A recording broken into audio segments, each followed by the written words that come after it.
Bonjour et merci de nous recevoir encore une fois. Bienvenue dans votre émission Boukino. Alors aujourd'hui nous sommes revenus avec un auteur, El Hadj Amadou Ngom Dieye. Il s'appelle Monsieur Dieye. Bonjour. Oui, bonjour. Alors vous avez écrit Fruit de la patience. Déjà présentez-vous à nos internautes. Donc je m'appelle El Hadj Amadou Ngom Dieye. Je suis ingénieur des travaux d'aménagement et de gestion du développement urbain. Je suis aussi analyste en crédit immobilier dans une institution de microfinance de la place. D'accord. Vous avez écrit Fruit de la passion. Dites-nous, Fruit de la patience, excusez-moi, dites-nous un peu, qu'est-ce que renferme le livre en réalité? En fait, en premier lieu, Fruit de la patience retrace d'abord l'histoire d'une fille qu'on a essayé de démontrer ici à travers deux valeurs, à savoir l'endurance et le don de soi. Et quand vous regardez même le titre, c'est un titre assez attractif, mais qui se recoupe à travers ces deux valeurs-là. Parce que quand on va être endurant, ça veut dire qu'il faut planifier donc une action dans le temps et être patient. Quand on fait aussi un don de soi, ça veut dire aussi il faudra être patient parce que le retour d'ascenseur peut ne pas être automatique. D'accord. Parce que vous le faites vis-à-vis des personnes. D'accord. Donc vous avez parlé de patience donc et d'endurance. Donc il y a forcément des choses qu'il faut pouvoir endurer. Maintenant, il faut faire le choix entre je vais endurer et je ne vais pas endurer. Vous avez eu l'intelligence d'évoquer un modèle d'éducation. Qui peut endurer? N'importe qui. Hein. Endurer, c'est un choix. Comme je l'ai dit tout à l'heure, c'est se fixer un objectif et se dire que je vais aller jusqu'au bout de cet objectif-là. D'accord. Donc maintenant, l'objectif peut être particulier en fonction des personnes. Ici, on a pris excusez-moi, on a pris ici l'exemple d'une femme qui a choisi l'endurance. Endurance à travers sa famille. Et par là, je voudrais vous demander si endurance ne se fait qu'appliquer que pour les femmes. Non, non, du tout. Parce qu'au fait, ici, on a choisi la femme qui représente pour nous la base de l'humanité. Parce que, comme on dit, pour pouvoir éduquer un peuple, il faudra partir de la femme. Donc, pour moi, l'exemple le plus pertinent ne pouvait sortir que de la femme. Bon, c'est un homme qui parle après tout. Alors, vous aviez parlé de modèle d'éducation, comme je disais tout à l'heure. Elle a eu un modèle d'éducation à elle, mais n'empêche, elle a quitté son milieu à elle. Elle allait rejoindre son mari dans un autre environnement, c'est-à-dire rencontrer d'autres gens qui ont un autre modèle d'éducation. Comment vous avez pu faire la corrélation? Comment elle s'est intégrée malgré toutes les péripéties qui y sont? Comment est-ce qu'elle s'en est sortie? Pourquoi elle a pu démontrer un modèle d'éducation? D'abord, elle a reçu une éducation qui peut être considérée comme une éducation assez traditionnelle. Et à partir de ces valeurs-là, elle l'a en fait amenée dans son ménage. Ce qui fait que malgré les tribulations qu'elle a pu suivre là-bas, elle a su gérer en tenant compte surtout de son vécu dans sa propre famille, mais aussi des conseils que son père lui avait transmis avant même de partir. D'accord. Alors, c'est pas tout le temps applicable d'avoir une certaine éducation et de pouvoir de pouvoir les utiliser une fois qu'on est changé de milieu ou tout simplement de famille. Déjà, vous nous parlez de choses typiquement sociales, soit c'est la réalité ici au Sénégal, vous l'avez vécu, vous l'avez vu. Dites-nous un peu d'où est venue l'inspiration de cette histoire. En fait, ce récit, c'est un mélange d'une histoire vraie et allié donc à de la fiction, d'une fiction qui est tirée du vécu des Sénégalais. Donc la réalité, je suis parti d'une personne que je connais. Donc si vous voyez même le contexte, je suis parti d'un contexte assez général lié à la bataille de Dakar. Ça veut dire que cette personne-là est née juste après les bombardements de Dakar. Donc je suis parti du contexte général pour pouvoir relater sa vie.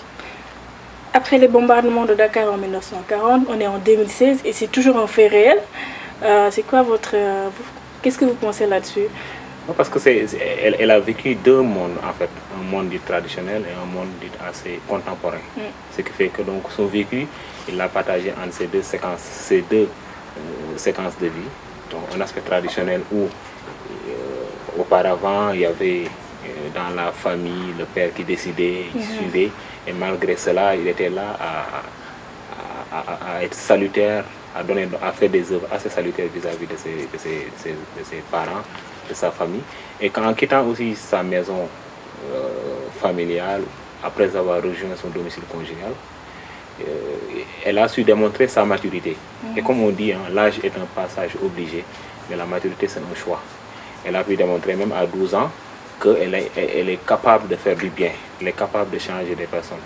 Parce que quand elle a dit à son oncle que la recherche de la paix doit être une affaire continue et que cela nécessite une culture de la tolérance chez tout un chacun, ça veut dire qu'elle voulait montrer à son oncle que l'importance de la vie de l'homme, que la vie de l'homme est très précieuse et ne doit pas être écourtée de manière involontaire. D'accord. De manière volontaire.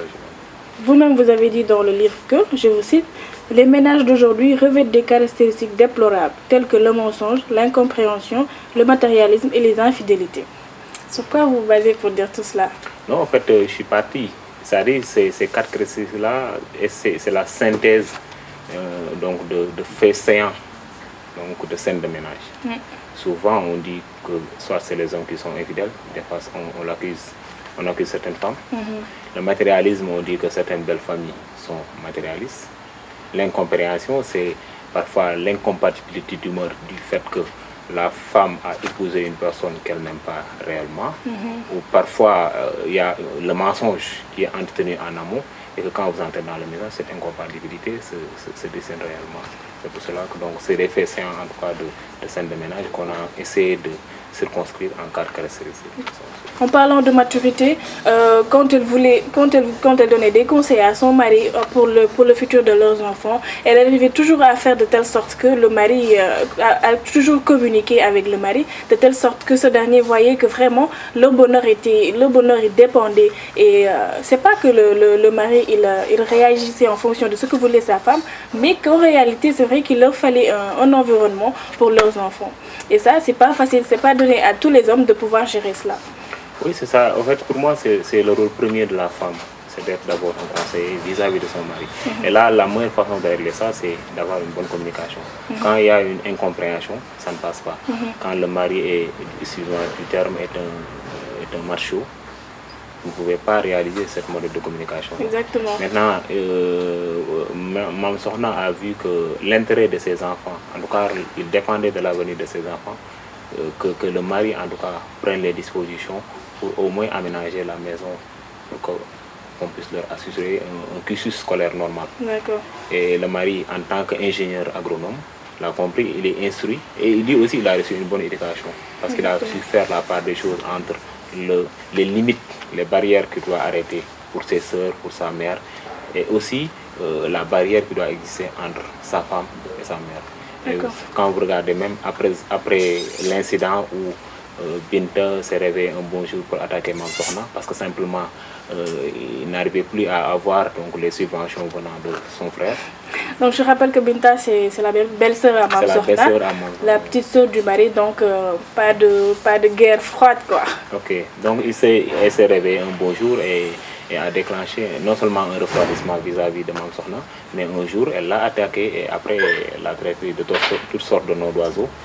Mais n'empêche, Malikou qui est le mari de Mme Sokhna s'est montré responsable. Ce qui fait qu'il faudra à travers Malikou comprendre que quand il s'agit d'un ménage, c'est à l'homme qu'on assigne le rôle de protéger le ménage.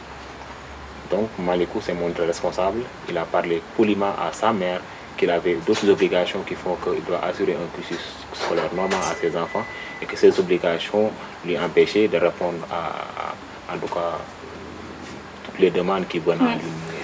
En fait, M. Dié, et si la culture sénégalaise, pour généraliser, pour faire simple aussi, si les Sénégalais laissaient les couples vivre en paix, laisser les couples faire leur choix et les assumer. Après, s'il y a des conséquences, ils vont les vivre eux-mêmes.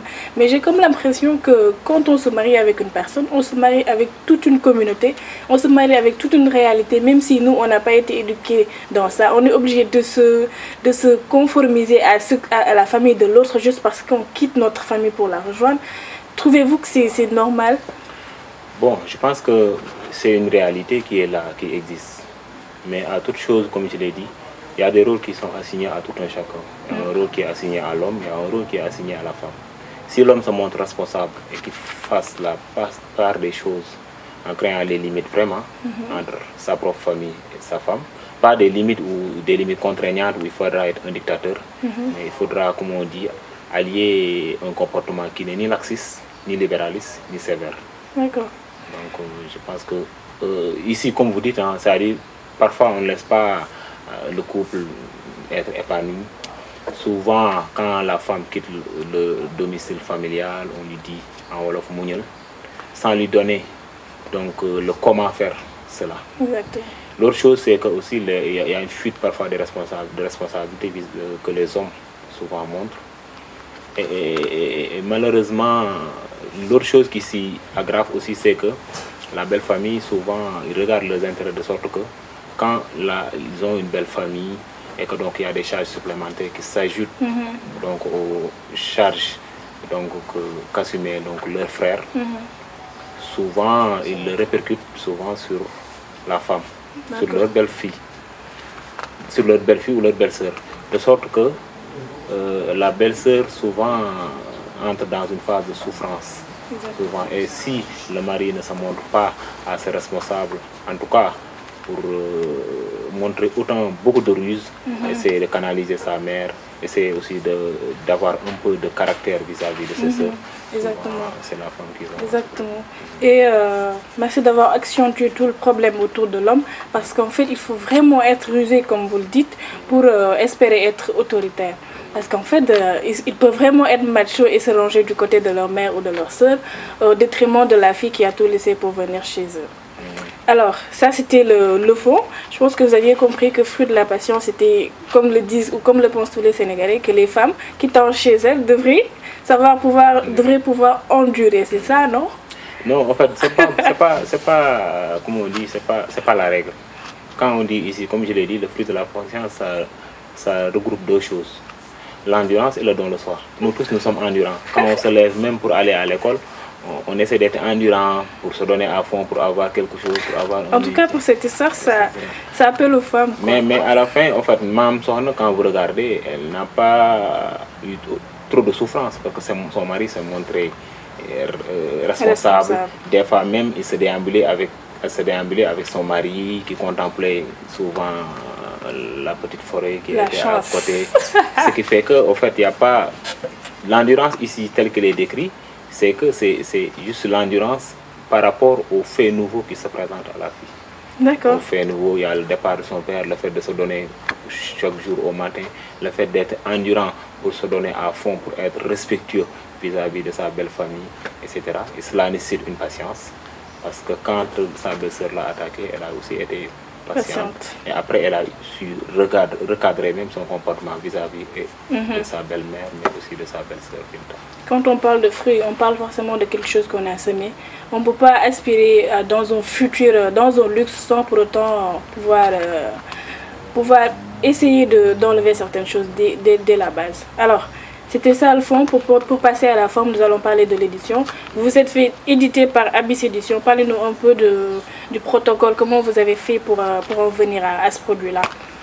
Bon, en fait, comme on dit, hein, j'ai d'abord eu l'envie d'écrire. Parce que pour avoir eu à lire beaucoup de livres, surtout quand j'étais au niveau du lycée, donc la littérature, la lecture en général, a été quelque chose que j'aimais. Et quand j'ai eu cette histoire-là, je me suis levé un matin pour dire que dès l'instant que je pense avoir quelques prérequis, on m'a expliqué le système d'écriture. Après, je l'ai transcrit sur du papier et après, je me suis rapproché de la maison d'édition Abyss Édition. Après, ils m'ont transféré à un comité de lecture qui a donné une note positive donc, après la lecture. Et par la suite, nous sommes passés à l'édition qu'on a fait donc, comme un accord. D'accord. Et c'est vous qui avez choisi que cela soit un récit? Pas ici, parce qu'en fait, ici, le genre démarre d'abord par un récit. À la fin, il y a de la fiction. Ce qui fait que bon, le genre n'est pas très canalisé ici. C'est mi-récit, mi-roman, la limite. Si d'accord. Et puis, je rappelle que c'est accessible à toutes les tranches d'âge, pour les enfants, pour les adultes. C'est tellement explicite et actuel. Donc, je vous le recommande très fortement. Monsieur Dieye, nous sommes arrivés au terme de cette émission. C'est quoi votre dernier mot? Bon, toujours dire que ici, moi, en tant que... Je suis un homme. je veux rendre hommage à travers ce récit à toutes les femmes. Que être endurant, faire un don de soi ne veut pas dire qu'il faut pas, vous ne pouvez pas accéder au bonheur. Exactement. Ça veut dire que dans la vie, il faudra faire des choix positifs. Et que il y a deux formes de récompense. Une récompense qui peut venir des hommes, un retour d'ascenseur, quand vous faites surtout un don de soi. Mais il y a l'autre récompense que nous, en tant que croyants, nous pensons que aussi c'est une récompense qui vient de Dieu. Et pour nous, la meilleure des récompenses, c'est cette récompense-là. Et pour l'avoir aussi, il faudra être patient. D'accord. Quand je l'entends d'une bouche d'un homme, c'est assez encourageant quand même. Merci de nous avoir suivis. Nous sommes arrivés au terme de cette émission. Ce fut El Hadj Amadou Ngom Dieye pour Fruit de la Patience. Je ne peux pas dire le titre à cause du fruit là, Fruit de la Passion. Merci de nous avoir suivis. Je vous le recommande très fortement. À bientôt.